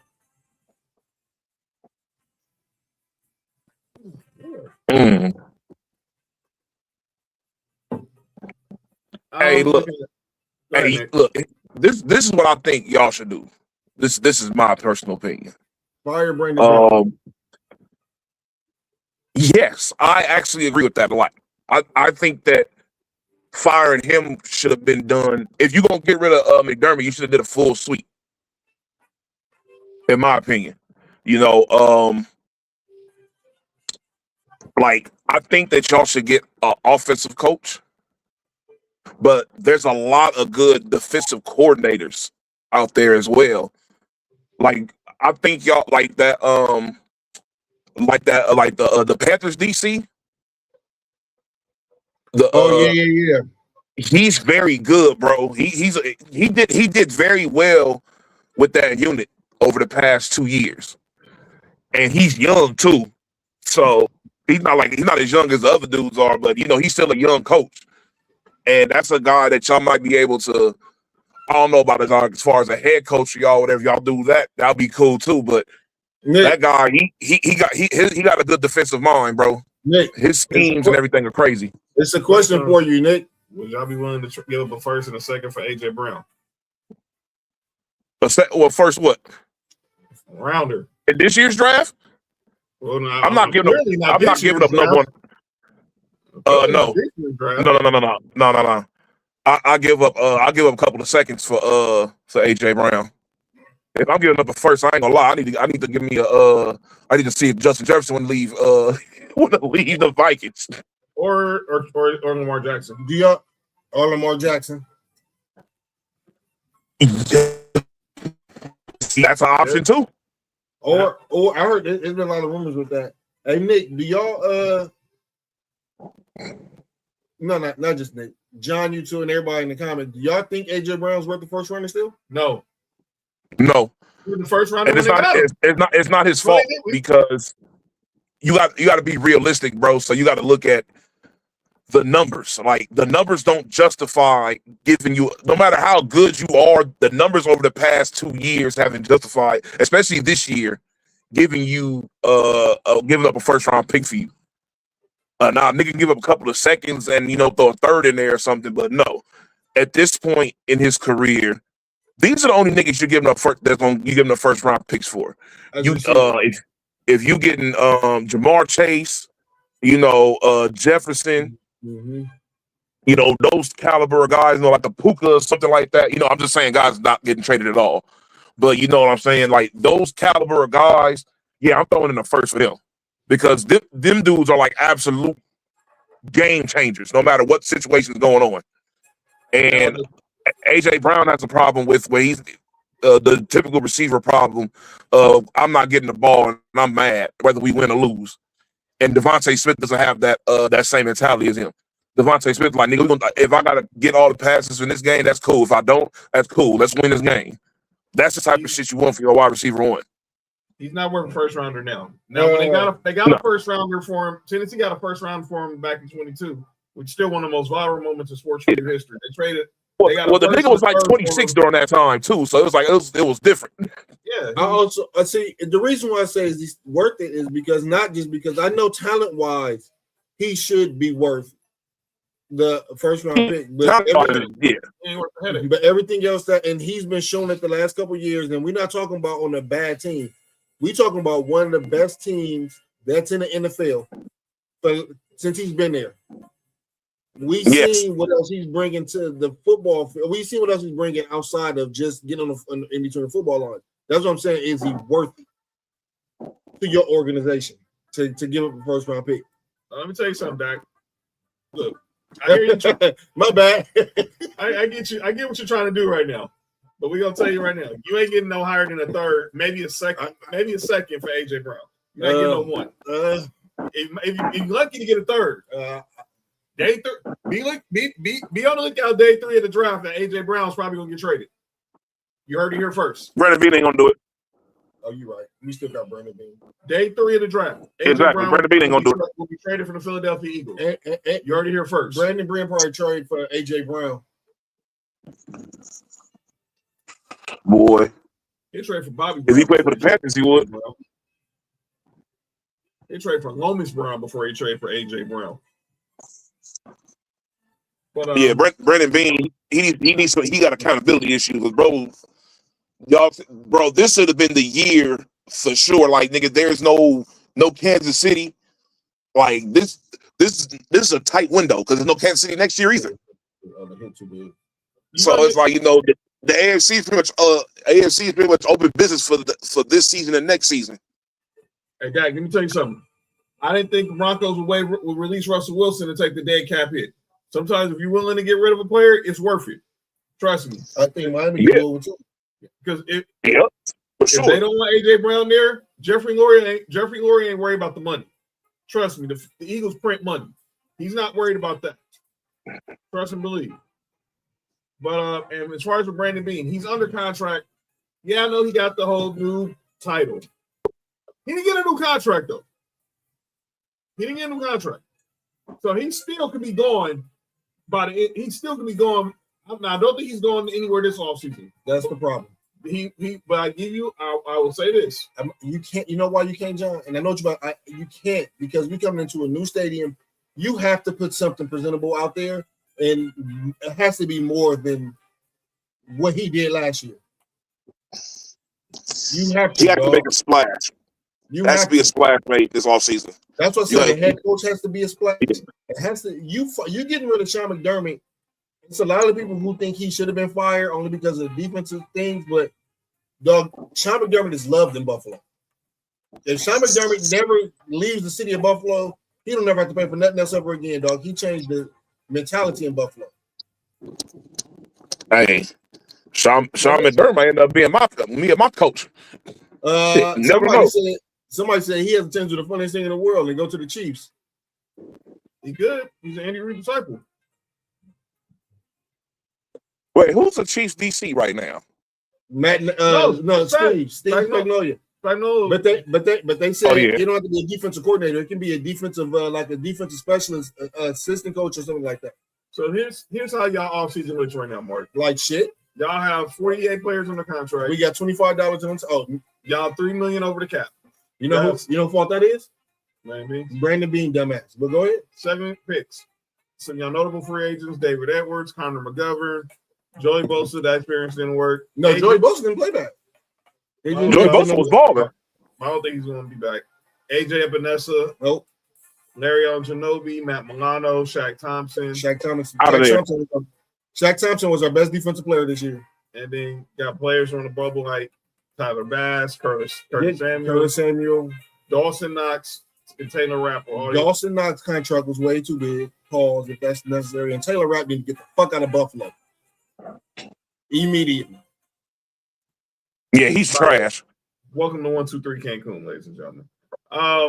Let's go ahead and talk about another offseason for one other team that was eliminated.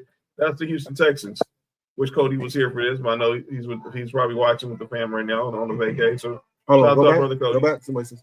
All right. Dak said, man, we could trade him. Yeah, but not for nothing almost. Go ahead. All right. So let's look at the Texans, how the Texans offseason is going to look. Obviously, they have $13 million in cap space. Damn, that's a lot of money. Sheldon Rankins is a free agent. Christian Kirk's a free agent. They got him to go. They got to try to get extensions done with Titus Howard, Dalton Schultz, Will Anderson, Dale Hunter, Azeez Al-Shaair. The last three is for sure getting contracts done. Obviously, we don't know what's going on with Joe Mixon. Obviously, missed the entire year. Edwards he got shot. He shot himself in the foot. With a gun for him? And then obviously I'll talk about it later. Take Dale dealing with is still recovering from the injury as well. So they might let him go. He's still on the rookie deal, but obviously that's 2 major injuries. I don't know if it would shock me if he let go as well. Hey, do y'all think this game goes differently? Nico Collins playing? Maybe, but I'll still pick the Patriots. No, because some of the throws that he was making was like shit anyway. So yeah, that's Ohio State quarterback for you. How about the Niners? They got $39 million in cap space. Juwan Jennings is a free agent. Eddie Pinheiro. They might sign Eddie Pinheiro. They got thinking about extensions with Jake Tonga. He's going to trim. They both of them get trimmed. Williams. Brandon Ayuk is going. Amador Lenore, he's probably going to be back. Mac Jones, unless the team just throws money at him, I think he probably will stay in San Francisco. Brandon Ayuk. He's not staying over there. He about to get a job somewhere. You want to know why? Why? It already happened once before. Look what happened with Sam Darnold. Went over to Frisco, got himself right. He got rumored to be, doing this shit, and all of a sudden, and remember, it's not like that. Mac Jones he had more success than Sam Darnold did up to that point. You feel what I'm saying? So this might be the thing that he need, get into a system, and he played very, very well in that system too. Like he was playing so well. People were saying they should have kept him going instead of Purdy, which was crazy as hell. But the one interesting on there is Brandon Ayuk. He's done. I know he done with the 49ers. I give him that. Yeah. is he done? No, I don't. No, he's done with the 49ers. I think he's done with the 49ers. I think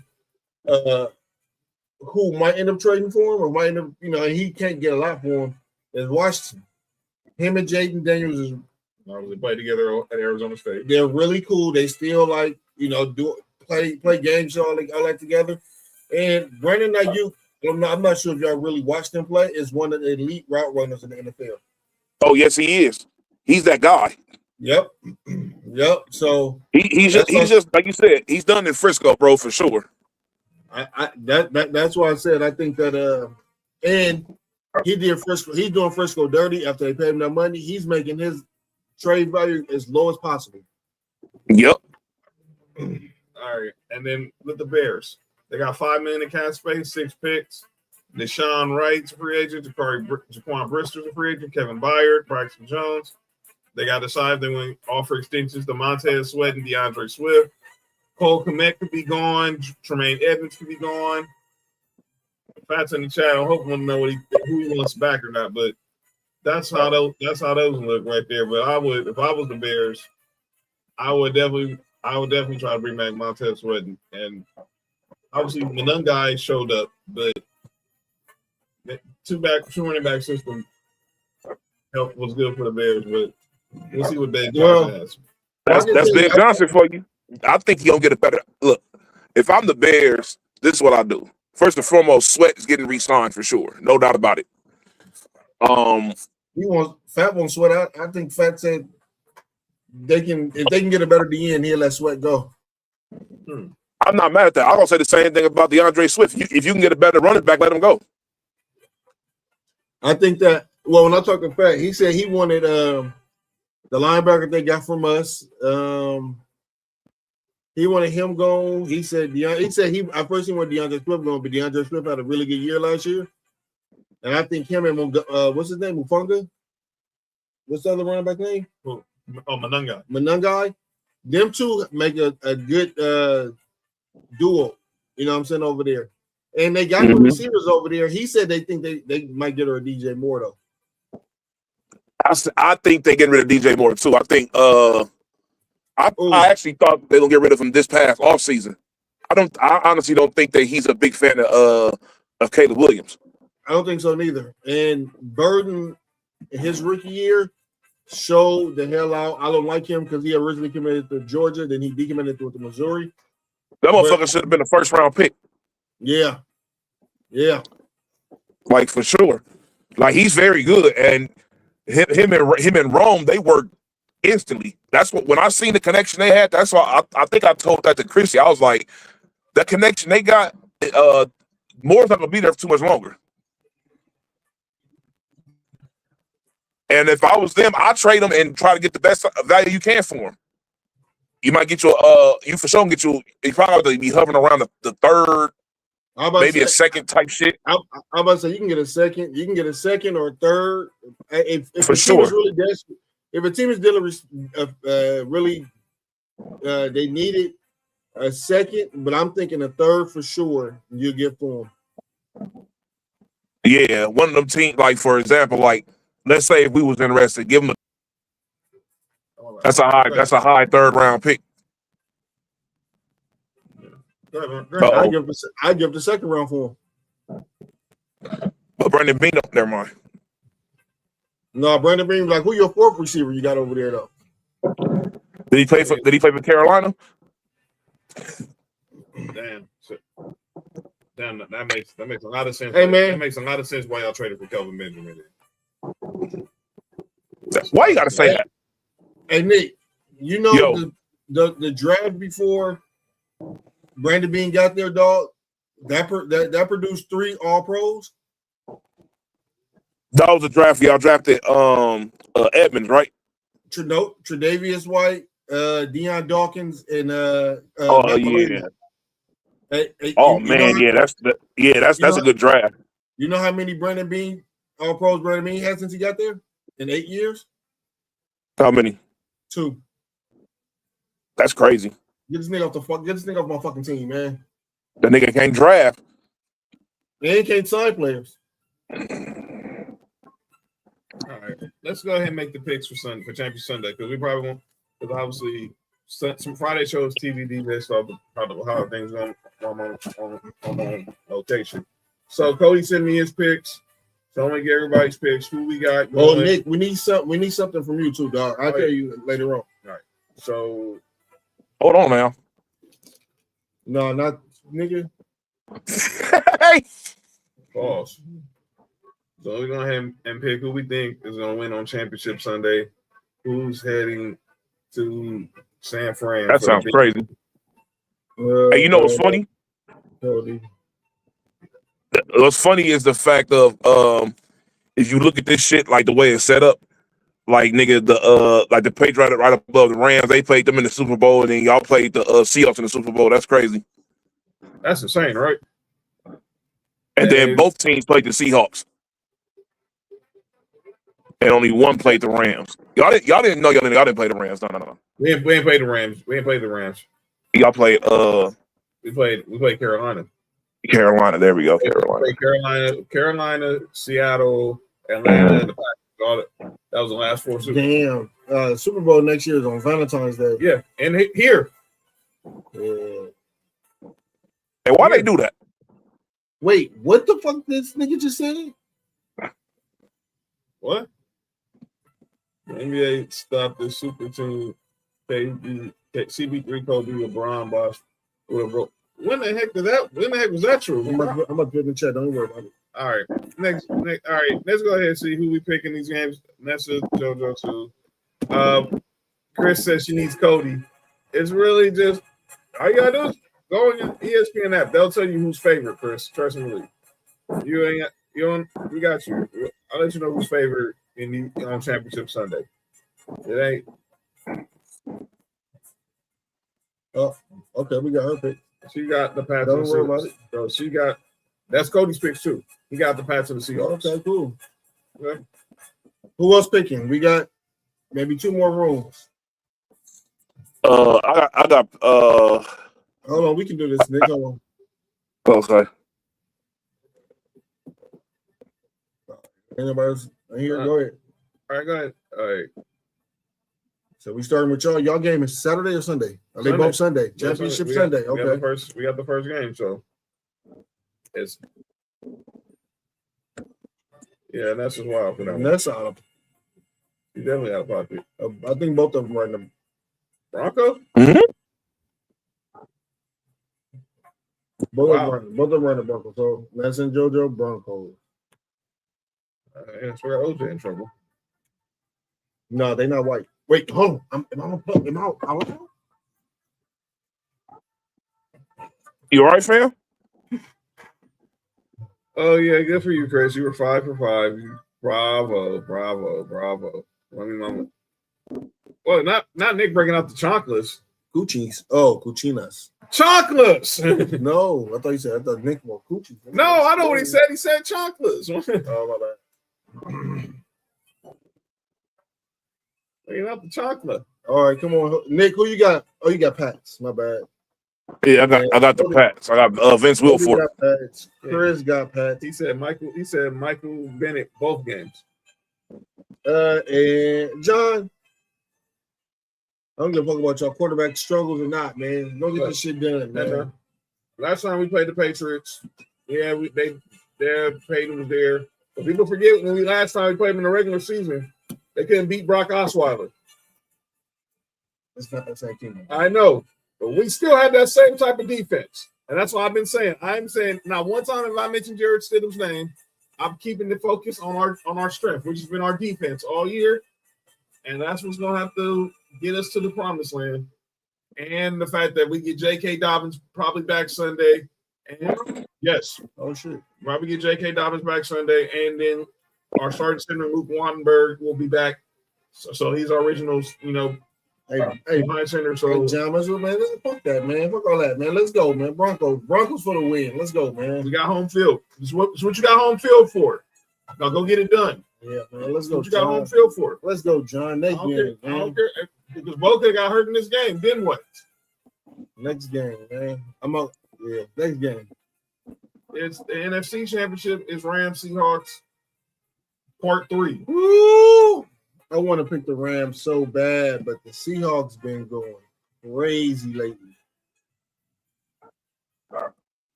Fuck it. Give a shot at the Panther, man. And there's 15 kids. Yeah. Rams, let's get home to the bowl to take on them. The Bowls oh no. Super Bowl's in Frisco this year. It's in LA next year, Candace. The Super Bowl this year is in Frisco. But I guess she's still picking the Rams. I get it. Oh, well, I probably still am. Take the probably off. Yeah, I still am. It's still a great night, as one ball comedian once said. Nick, who you said Seahawks? Relax, John. You got the Rams. Yeah, it's gonna be a Watson. It's gonna be a Watson versus Watson Super Bowl. And Ness and JoJo had who? That's it. That's a pick the Rams too. And that's it. They ramming. I wonder. Ram her. That's what said Ram her. I wonder if JoJo is picking the same thing as the Rams. She's picking. I mean, same thing as JoJo. So JoJo wants to Ram her too. And Chris said she said Pats and Seahawks. Pats and Seahawks. Yeah. And Cody said Pats and Seahawks. Okay. Wait, relax, Nick. JT, what up? Said, and he got the Patriots. All right, y'all picking Patriots. That's all good. All right, let's get to the final segment of the show. That's about to get rim. He said rim. That's what I said, rim. All right, man. That's insane. Okay, this is the call down names. All right. Aren't they looking at us? Dude, you good? You good? Last night we did a watch. Shout out to the 600 that pulled up in the chat last night to watch the Natty with us last night. But I need to talk about this fake controversy that's going on based off the Natty. Anybody know who this young lady is? Yes. No, but she and I'm not proud to say that I do. No, but she looks different. Face. She does. Nick, you want to tell Mark who this young lady is? Say it one more time. Nick, you want to tell Mark who this young lady is? I think that's a Bella Danger, right? Yes, it is. Topanga? No, a Bella Danger. She does facials for a living. Wait, how did I just guess that? All right. So Bella Danger, who is an adult star. And one. Who is an adult star. Get up, Brian. You scored. Come on, run out of Daniel College. It's a 7-year-old on the court. Okay, go ahead. Who's an adult star is a diehard Hurricanes fan. So last night during the game, the cameras on ESPN panned to her while she's making this facial expression. I guess that looks familiar. I mean, go ahead. You're good, but now. Some odd reason people were criticizing ESPN for flashing the camera on a porn star during the football game. She be giving Hurricane too. I mean, I don't know what ESPN was doing. Usually, girls who you take on the face give Hurricane. Why they got a problem with her showing her she wasn't naked, was she? No, what's the problem? People just mad because they feel embarrassed. They probably don't watch some of her material. That's probably what it was. Or because they had as good as hers. Like even they know who she is. Exactly. I don't know if y'all paid attention to the game, to the Bears and Rams game. They showed Scott Reed at Soldier Field. I don't know who that is neither. She's in the same line. She's in the same line of work. Listen, man. She be going crazy too. I mean, I don't know what they be doing on ESPN, bro. Well, the Bears Rams game was on NBC and Peacock. The Bear was ramming her. What? Wait, ain't that's illegal out here, bro? Huh? That's illegal out here, bro. Well, getting rammed by a bear. Hey, when gay people say stuff, all right. No. Wait, were you talking about that bear? Oh, that's crazy. No. Hey, just gonna ask a question. Hey, when gay people say something that's straight, do they say pause? Get out. No, they just say they probably say ew. Get out. Get out. All right, my bad, man. But yeah, this is such fake news, man. Because that's what I did. Let me say this, man. Adult stars like sports too. They go to games all the time. Take it on the face is a sport for them. They have lives too. Heck, I John. Oh, yo, what the heck is wrong with you, John? I thought you were about to go. I thought you were about to go off track here, dog. Look, I watched a lot of those Cool Kick YouTube vlogs. Half of their clientele are porn stars. Hold on. So what? Porn stars can't buy sneakers either? They can't watch basketball and football games? You don't gotta respect them. You don't gotta respect what they do for a living, but let them be people. Let them live. That's my first time calling out names. All this fake controversy over Abella Danger. Relax. You said Abella is it ABLLA? I had to do research for the show. Yes, that is how you spell her name. Abella Danger, and Abella is one word. So I had to do research. Okay, I gotta do some research too. My calling out names is the Bills ownership.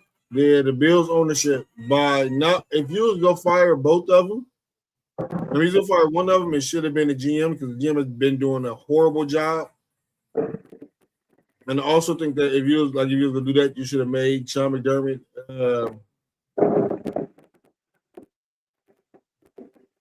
hire a DC. But that's it. That's it for me. Nick, you got anybody for calling out names? Yo, what's the handle for research? Just Google Abella Danger, JT. Yeah, she be going crazy. I mean, yeah, y'all gonna do our research. That's her. That's her. I think there was rumor that she was dating. There was a rumor that she was dating Carson Beck. We know Carson Beck was dating one of those Cavalry twins at one time. Put that picture back up. Which picture?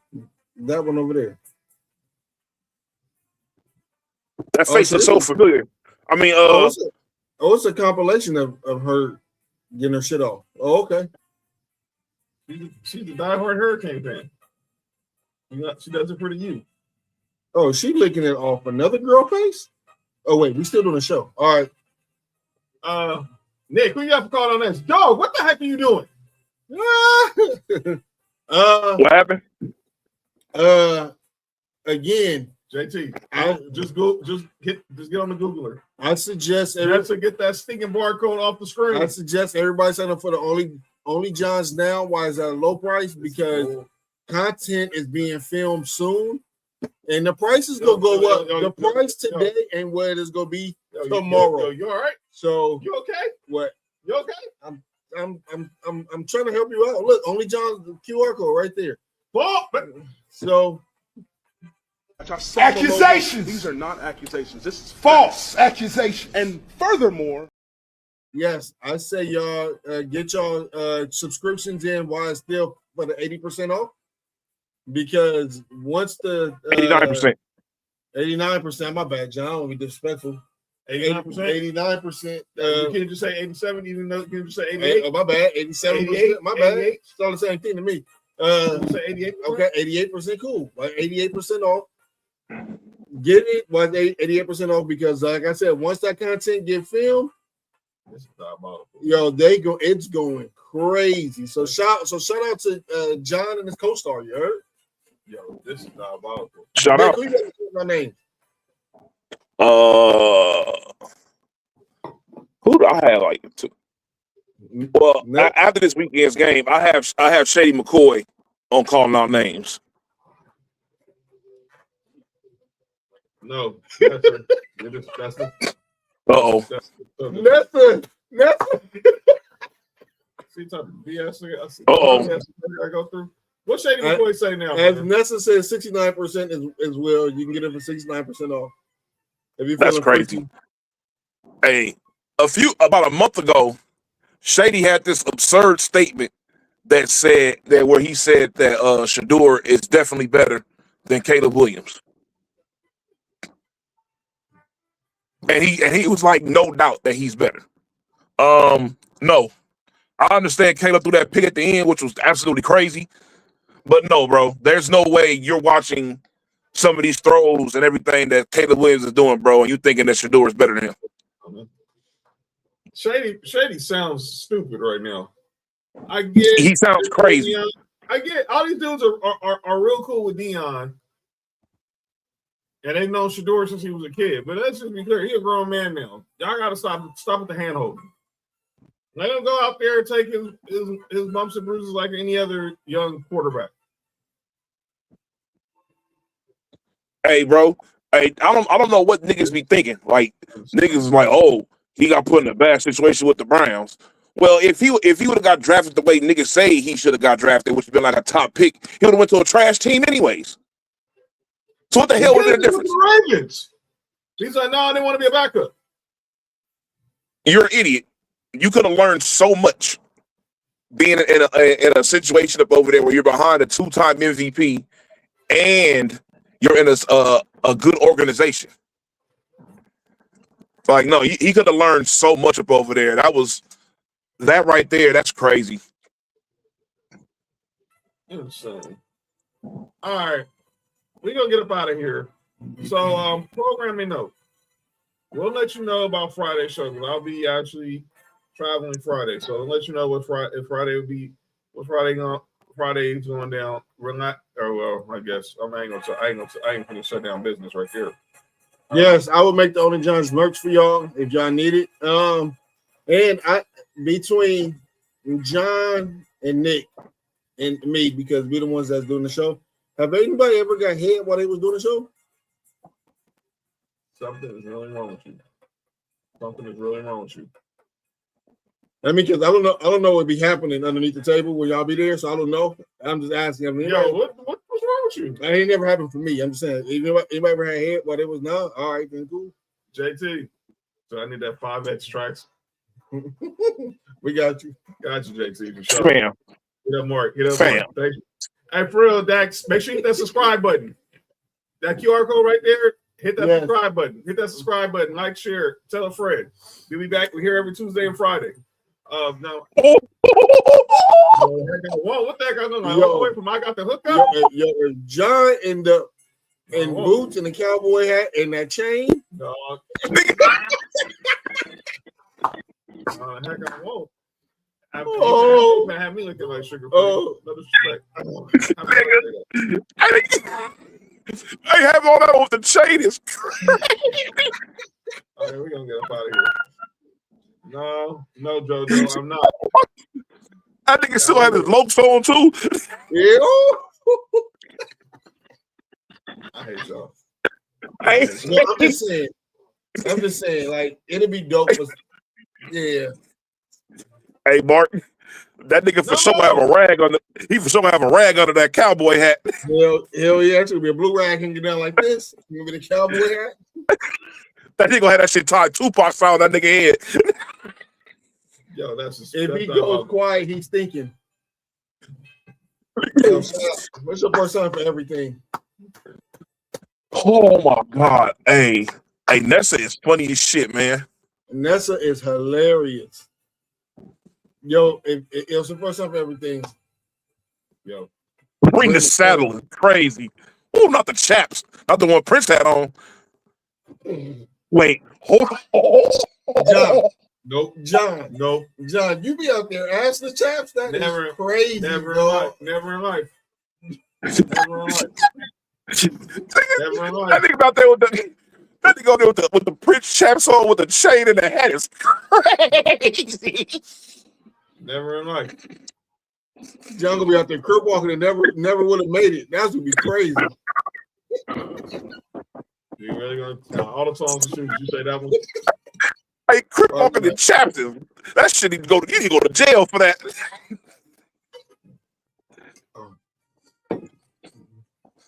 Rocking them little.